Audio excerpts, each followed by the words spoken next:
안녕하세요. 주소장입니다. 혹시 부동산 중개업에 발을 내디딜 예정이신가요? 사무실 창업이다 소공으로 취업을 생각하고 있는지요? 제가 처음 사무실을 하기 전에 생각이 납니다. 저는 자격증을 취득해서 바로 일을 시작하진 않았고요. 왜냐하면 일을 하려고 취득한 게 아니고 남는 시간을 허투루 보내기 싫어서 딴 자격증이었기 때문입니다. 그러다 몇 해를 다른 일을 하며 보내다가 막상 일을 시작하려니까 걱정이 됐어요. 나 같은 성격으로도 이 일을 할 수 있을까? 게다가 주변에서 부동산을 하려면 성격이 이래야 하고 저래야 한다는 사람들의 말들이 있었는데 대부분 외향적 성격이거나 드센 이미지를 떠오르더라고요. 그런데 막상 일을 시작해보니 부동산을 잘하는 중개사는 이런 외향적, 내향적 이런 성향하고는 크게 상관이 없더라고요. 오히려 이런 자질을 가진 분들이 꾸준히 롱런하고 그 중개업에서 일을 잘 하더라고요. 보통 내향적인 성격보다 외향적 성격의 사람들이 영업이나 중개업을 잘할 거란 생각들을 하는데 일을 하다 보니까 꼭 그렇지만은 않아요.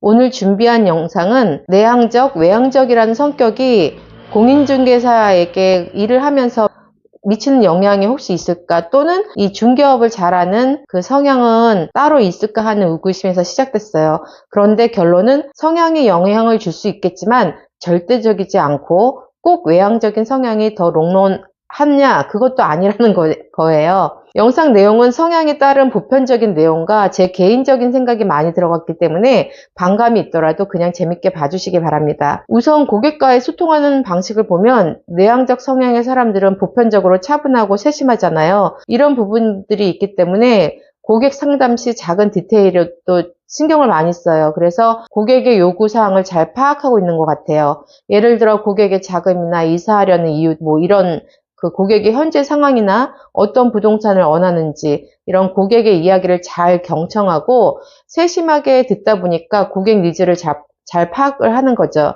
이런 태도는 고객에게 신뢰감을 줄 수가 있어요. 그래서 중개사를 편하게 느끼는 고객은 편하게 느끼게 되면은 중개사하고 고객 간의 신뢰감이 생겨갖고 상호작용이 가능하게 돼서 깊이 있는 상담을 가능하게 하더라고요. 반면에 외적으로 자신감 있어 보이는 것은 외향적 중개사들의 강점이 아닐까 싶어요. 활발한 대화나 이 설득력 있는 제스처 이런 것들이 그 외향적인 성향의 중개사들은 그 내향적 성향의 중개사의 신뢰감과는 결이 다른 또 다른 신뢰감을 고객에게 줄 수 있죠. 처음 만난 고객도 처음 만남이 아닌 듯 상담을 할 수 있게 편한 분위기로 상담을 이끌어내기도 하잖아요.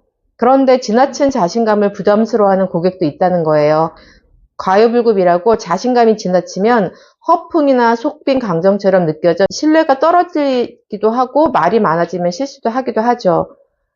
다음으로 업무 스타일을 보면 큰 자금이 들어가는 부동산 중개는 계약에서 잔금 그리고 그 이후까지도 실수가 있으면 절대 안 되는 일이기 때문에 꼼꼼하고 완벽한 성향을 가진 공인중개사가 큰 강점이 되지 않을까 싶어요. 계약서 작성이라든지 이런 것들을 주 업무로 하는 중개업이다 보니까 실수가 전혀 개입되면 안 되기 때문에 계획적이고 체계적으로 일 처리를 하는 것도 중요하고 대장이나 등기부 등본 등 중요한 문서를 세부 사항까지 꼼꼼하게 체크하는 성향이 이 중개사로서는 가장 큰 장점이지 않을까 싶습니다.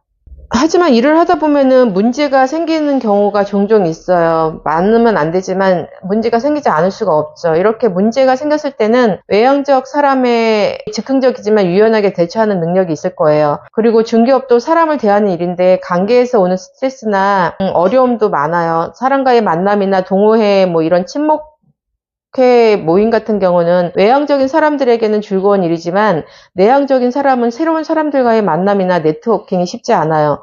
물론 그렇지 않은 분들도 있지만 제가 말하는 건 보편적인 성향을 기준으로 말하는 거예요. 부동산을 오픈하게 되면 지역 모임이나 이런저런 중개사 모임이 있어요.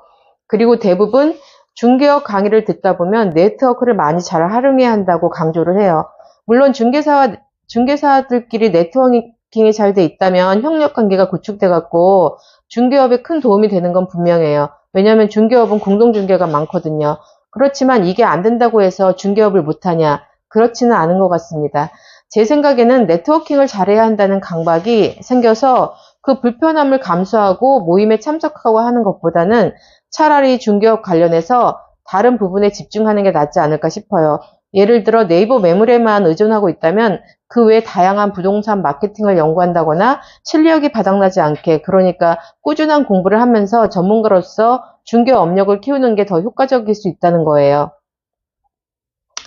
결론적으로 모든 일이 다 그렇듯이 중개업 또한 업무 스타일이나 고객과의 소통 방식, 그리고 스트레스 관리 등을 어떻게 하느냐가 중요하지 성향은 크게 영향이 없는 것 같아요. 왜냐하면 서로 장단점이 명확하기 때문에 오히려 자신의 성격을 잘 이해하고 그에 맞는 전략을 세우고 각자의 강점을 최대한 활용하고 부족한 부분을 보완하는 데 노력을 하면 더 효과적이지 않을까 싶어요. 제가 생각하기에는 성향을 떠나서 부동산 중개하는 일을 좋아하는 것이 무적이라고 생각합니다. 이를 좋아하게 되면 중개업과 관련된 정보나 교육 등에 관심을 갖고 꾸준히 성장하지 않을까 싶어요.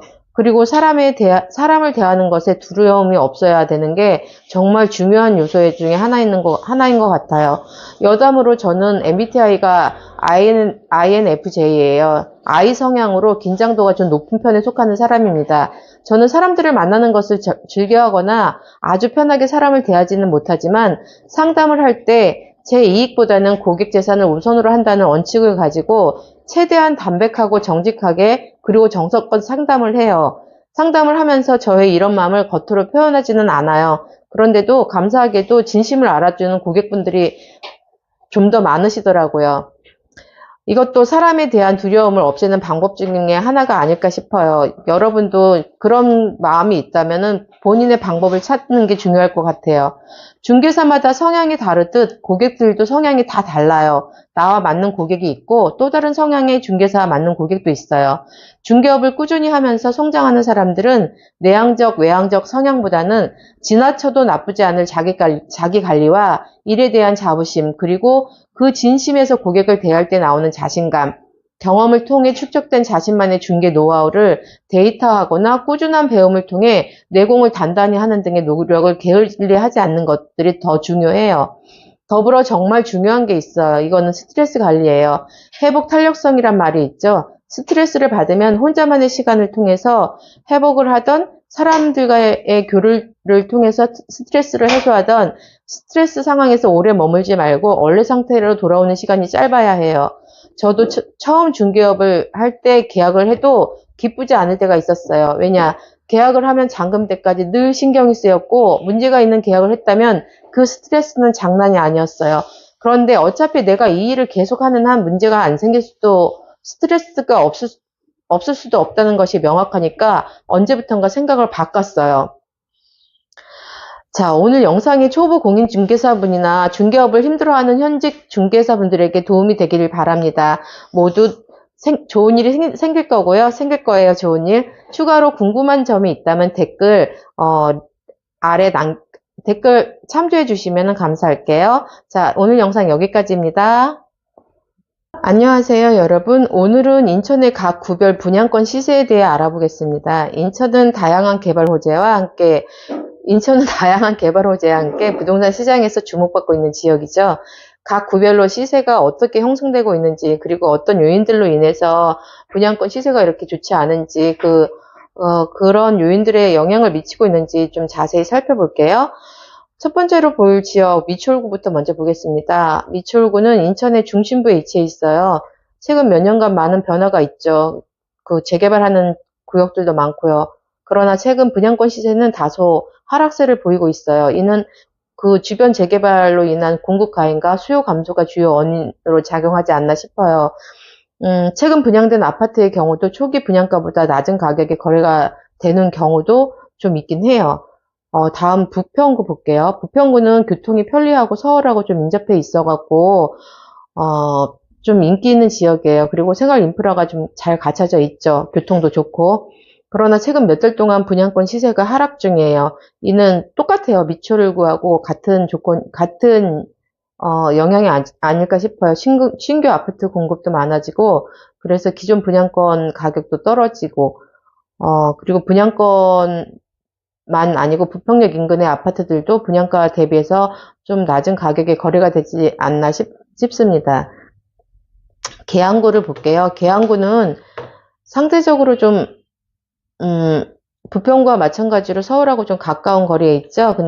그런데 계양구도 마찬가지로 작전역 서축구역으로 그 분양을 했거나 또 이제 분양 중이거나 이제 전매가 해제된 구역 단지들이 있는데 여기도 마찬가지로 분양권 시세가 그렇게 좋지는 않아요.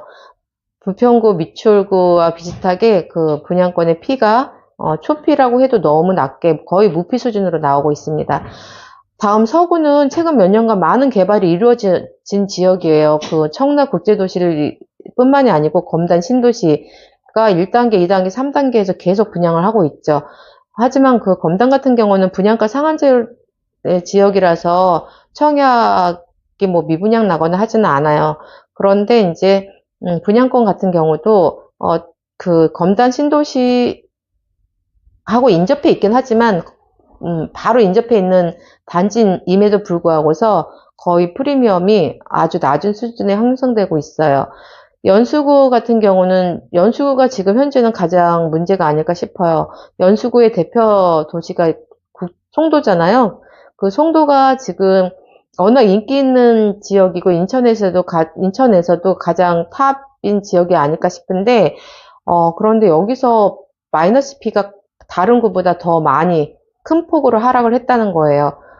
그 최근 입주를 앞둔 단지하고 내년에 입주를 앞둔 단지들이 다 같이 분양권이 풀렸는데 분양가가 같은 지역임에도 불구하고 분양가가 높았던 단지는 마이너스 7천까지도 나와 있다 보니까 여기가 좀 더 심각합니다. 그런데 송도로 이사갈 계획이나 그 신축 아파트로 들어갈 계획이 있다면은 지금이 기회가 아닐까 싶어요. 남동구 한번 볼게요. 남동구는 인천의 동남쪽에 위치해 있어요. 최근 몇 년간 꾸준한 시세로 상승을 보이긴 했는데 인천 전 지역이 그래요. 다 그 구도심 같은 경우는 재개발, 재건축으로 공급이 좀 많아지고 있어요. 그래서 구월동 같은 경우도 노인현동 일대를 포함해서 생활 인프라가 잘 갖춰져 있어서 이쪽 지역도 인기가 높은 지역인데 이쪽도 분양권 시세가 그렇게 좋지는 않다는 거.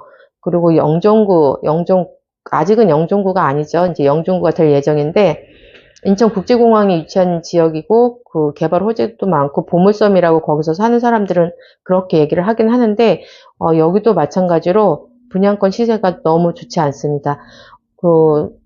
각 구별로 정확한 그 시세는 다음에 한번 더 담아보고요. 오늘은 인천의 각 구별 분양권 시세에 대해 간단하게 알아봤는데요. 이렇게 분양권 시세가 마이너스 P부터 무피 이렇게 시세가 안 나오는 이유가 보면은 요즘에 이제 그 대출 규제라든지 그런 것도 한몫하는 것 같아요. 대출 규제를 하다 보니까 그 분양권 외에 일반 기존 아파트들도 거래가 거의 완전 끊겼다 볼 수 있고요. 분양권도 이제 대출 규제 때문에 쉽게 접근을 못하고 수요자들의 이 관심에서 좀 부동산 시장이 멀어지지 않았나 싶어요. 자,